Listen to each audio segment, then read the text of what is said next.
بۆ قسەکردنی زیاتر لە بارەی پەسەندکردنی ئەو مادانەی ماوەنەوەڕوا دەستپێکردنەوەی کۆبوونەوەی پەرلەمانی عێراق گفتوگۆکەین لەگەڵ بەڕێز مەریوان قەرەنی جێگیری سەرۆکی فراکسیۆنی پارتی لە پەرلەمانی عێراق. بەڕێز مەریوان قەرەنی سڵاوتان لەبێتۆم، کاتتان باش. سەرۆکی پەرلەمانی عێراق مودەیەکی دا بە لایەنەکان بۆی پێکەوە گفتوگۆیە بکەن بۆ پەسەندکردنی ئەو مادانەی کە ماون. لەو ماوەیە هیچ گفتوگۆیە کرا، هیچ ڕێکەوتنێکرا لەسەر ئەو مادانەی کە ماون بۆ ئەم شەو پەسەند بکرێ بودجە؟ زۆر سپاس بۆ بەڕێستان. تاکو ئێستا لە ناو جەلسەیە تا ئەو ساتی دیکە لەگەر بەڕێستان قسان دەکەین هەتا 65 مادە خیندرایەوە، چەند مادەیەک مایە، دوو مادە مایە، یەکەکیان زمنیە مادانەیە کە ئیعلانە لە جەریدەی ڕەسمی، بەڵام اختراحات هەیە، بابەت هەیە، پێشنیارات هەیە لە ناو هۆڵەکەی. احتیمال ئەو موادانە زیاد بی، چەند ساتێکی دیما بیتن ئەو بابەتە کۆتایی پێدرن و بودجەش پەسەند بکرێتن.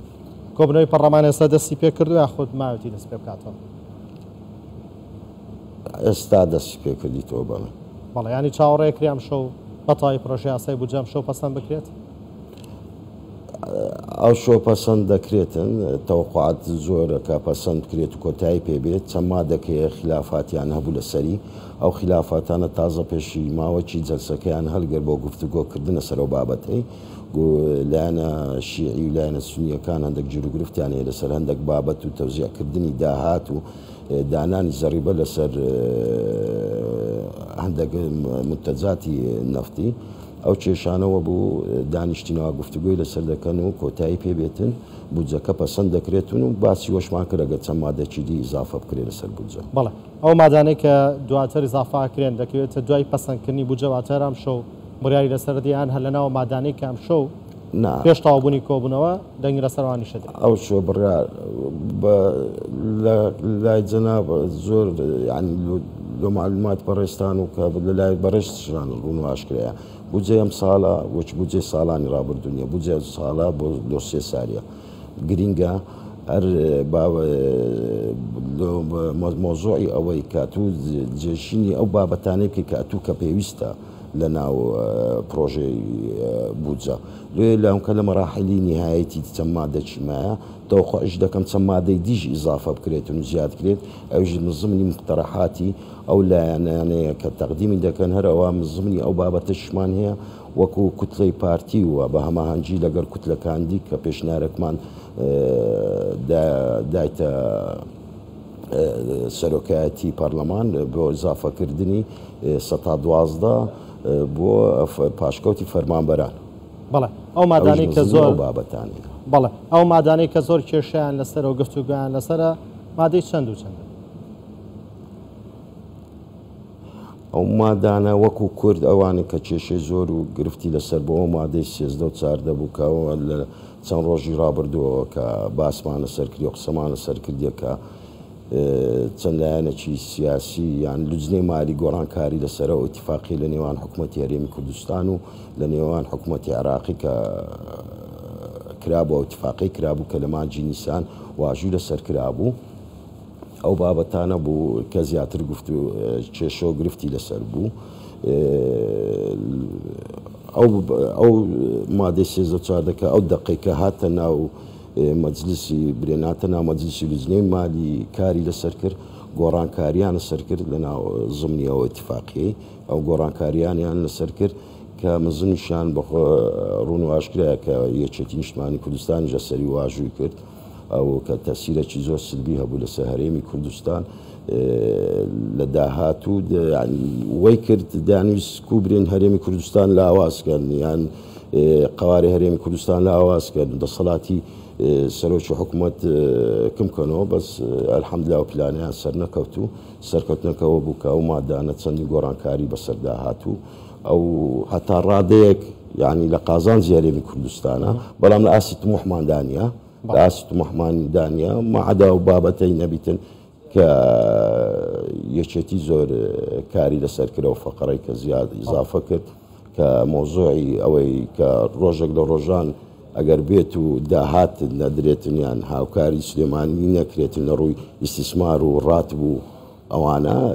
حکوومەتی عێراقی ئەو کارەی لیان ئەنجامدا نازانن کەوان پێشتر ئەو کێشەکان و گرفتەکانیان لەسەر ئەوان داهاتی نادەن حتا موچەی وەرگری و مەشارعی استثماری لۆ بکرێت باوەڕ طبعاً ئەو گەورەترین زەلەریان ئێوە مادانی کە ئێستا پێما بێ 8 مادە ماون کە گفتوگویان لەسەر بکرێت لەو 8 مادەی کە ماون کامیان جێگەی گفتوگۆی زۆرە گفتوگۆی زۆر لەسەر دەکرێتنەوە مادەیە کە پێوەستە بە مۆزۆی زەڕایب کەس دانێ زەڕایب لەسەر متوجی دانێن ئەوە بابەتەیە زۆر لە کنیانەوەیە کە ئەوان هیچ لەسەر ئەو بابەتەی دەکەن کێشیانە سەر ئەو بابەتەی زۆرە بەڵێ باست لە مادەی 13 و 14 کرد مادەی 13 و 14 واتە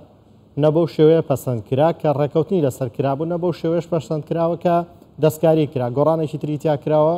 کەمێک باشتر لەوەی کە لیژنەی دارایی دەستکاری کرد زانە مادەی 13 و 14 مقترحك بووی حکوومەتی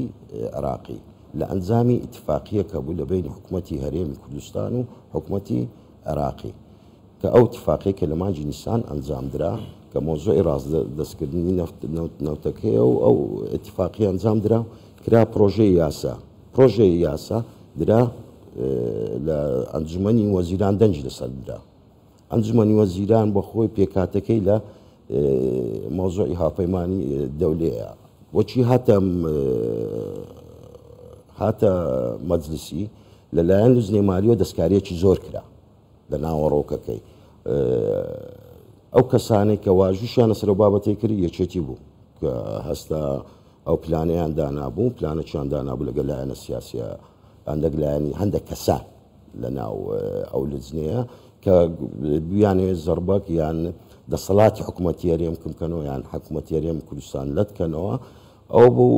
چەندین پلانیان داناو نزمی ئەو پلانانێک کە دیان نابوو کە هەژمارێکی باقی بکرێتەوە مافی کرد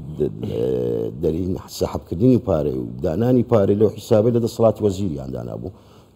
ئەو بابەتە لا بدرا